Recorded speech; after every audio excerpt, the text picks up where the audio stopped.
Hello, welcome to Tiffany Teach Tuesday. And today I am focusing on talking about me.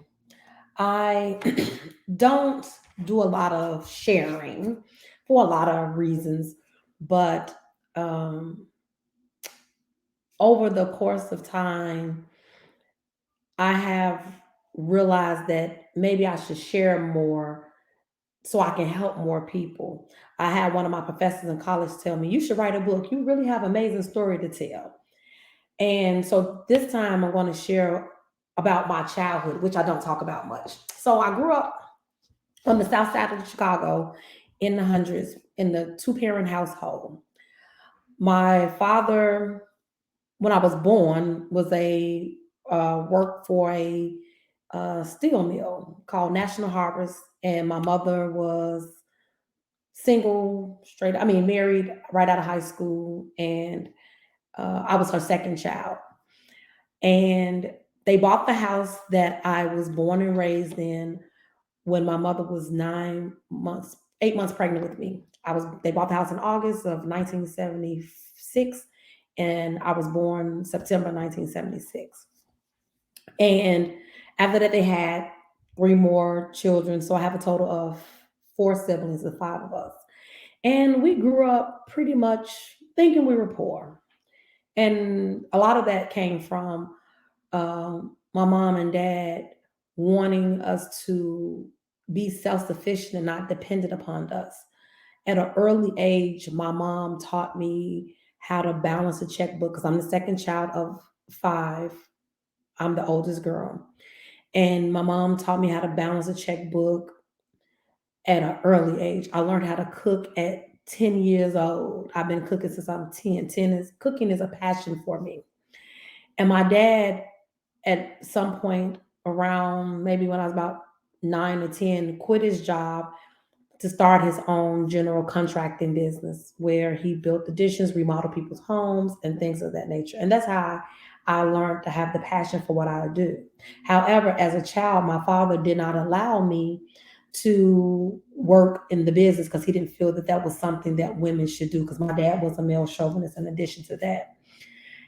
And he actually didn't want my mom to even work, but he allowed her to go to school and she became a registered nurse. So my mom was a registered, became, by the time I was out of in elementary school, my mom was a registered nurse. My dad owned his own business by the time I went to high school. So coming up, we had to earn everything in life. Like they didn't give us anything. Like I had to do chores. Um, my brothers had to work with my father, and we had to really, really earn things in life. And I talk about this because we're in a different era now where we want to give children now things that our parents made us work hard to get, but are we really helping them? So when I was 16, my dad, I got a job working for KFC thanks to my friend Roxanne, her mom Laura, who I miss and loved, got me a job at KFC. And when I got that job, my dad made me pay my own car fare to school and to pay for my own lunch because I had to pay for lunch and buy things that I wanted to buy. He was like, "If you're working, you could pay your way." And I thought that was really cruel of my dad, but he now that I'm older, I'm grateful for those values and work ethics that he put into me. So I've been working since I was 16. And my mom would tell us, you all have two options when you turn 18. You have first month rent and security, or you have college tuition. Whichever one you pick, we'll pay for it to help you get through. So I picked college. I went to Howard University and I graduated with a degree in accounting. I got a job straight out of school, working for ComEd. I made good money doing that as an accountant. And I moved back home and stayed with my parents. One, because my dad had been diagnosed with cancer, and two, I was still trying to figure out what I was going to do. And my dad would tell me, "Don't rent. You need to buy your own place." And I'm like, "Oh, okay, okay." And but I really wanted to move out, but I could never. But I wasn't ready to move on my own because I've always done things with other people. And while I was working at ComEd, I started the business Art Property Management, and I went through the whole corporate thing, and I realized that just wasn't for me. And I left my job in corporate to start our property management. And I went to school to get a master's in counseling. And I ended up becoming a school counselor while I was running this business. And in the process, I saved a lot of money. And I moved out my parents' home. And it was a sacrifice because when I moved out, my two younger brothers were home from college. My sister was still in high school when I moved back home from college. Like it was a lot. I had brothers that were still in high school when I moved home to stay with my parents. But I made a sacrifice to save my money and stay with my parents. And I stayed with my parents until I was 29 years of age. But when I moved out my parents' home, I had over $40,000 saved, and I moved into my house that I currently own now. And I bought it in the hopes of um, rehabbing and then flipping it, but it never happened like that because God had a better and great divine plan, and I'm grateful for where I am now. But I always wanted to buy investment property things, and I joined the investment club thanks to Corinne Beeman, my high school classmate, who started an investment club, and she really put investment on my radar. My dad always talked about owning your own business and working for yourself, and that's why I work for myself. But the whole investment and getting into real estate, really on the sales side, buying and selling side, was really sparked too by Corinne. I was in high school. I mean, we was in college. We just graduated. She started this investment club, and it was like seven ladies of us. So I've always been curious and interested in always trying to figure out how to make more money. And I'm grateful to say that fast forward 20 years later, all the investments and the sacrifices and things I made, it's made me comfortable. And last year, this time, I went to have surgery on September the 1st. And it was supposed to be a minor surgery and ended up being a major surgery. I was in surgery, it was supposed to be about an hour and a half. I ended up in surgery for 4 hours.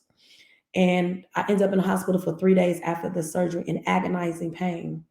And while I was in pain in surgery, I never once worried about finance.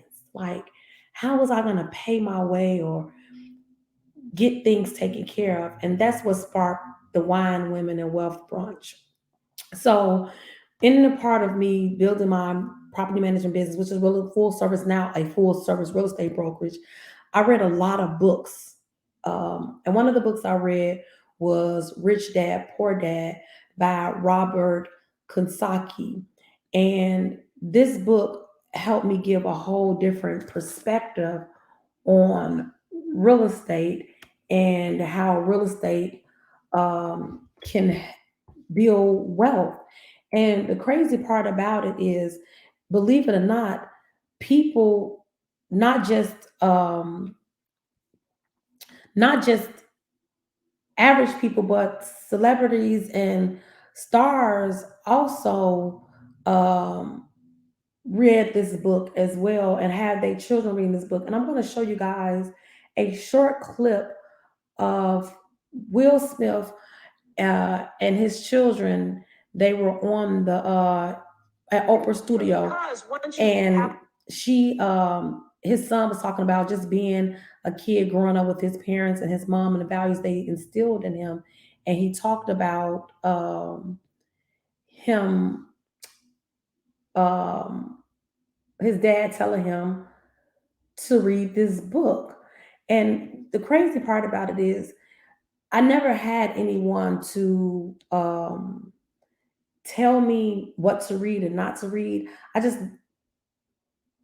watched others and learned from others. I'm a person that learns a lot from other people. And so I want to share this short clip with you, and then I'm going to wrap up. Let me share my screen. Um,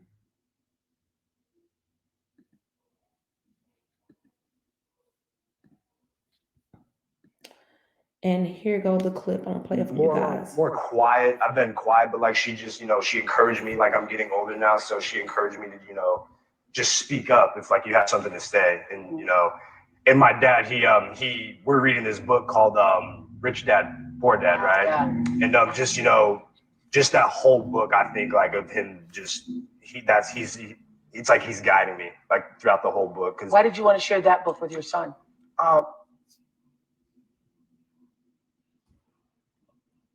Sorry. It's interesting that no matter how successful you get, it's really difficult to shake your mindset. Mm-hmm. And I still have a poor person's mentality. I can't shake it, and it gets really detrimental when you can't just shake off the ideas. It's like when I go to sleep at night right now, mm-hmm. I'm as financially nervous as I was 20 years ago. You are? Absolutely. Really? You. So I know that, so that clip was very powerful because I tell people all the time, because I am also a licensed counselor, that our mindsets keep us from reaching our fullest potential if we are our worst enemy. And we sometimes have to shift our minds. And how do you shift your mind to be a better you, to reach your fullest potential? And I always say success lies within you, and what you see a level of success is. It's not based off of what other people think and feel. And what you feed in your mind, you can manifest into reality. And you just have to put in the work. So I read a lot of books and go to a lot of seminars and a lot of training in order for me to be a better me, to reach that fullest potential of what I feel success is. I don't think that for a long time, I didn't think that I was successful because the goals I set for myself, I didn't feel I was achieving what I set for myself. But that time in the hospital, for those days I was in the hospital and off work for 30 days, I realized that I'm really, really doing okay for myself. And it's okay to relax some because everything is working out for the greater good for you. But it took a while and a lot of time and reading and resources for me to build a comfortable place where my mind doesn't worry about money, because most people worry about making sure they have the basic needs met.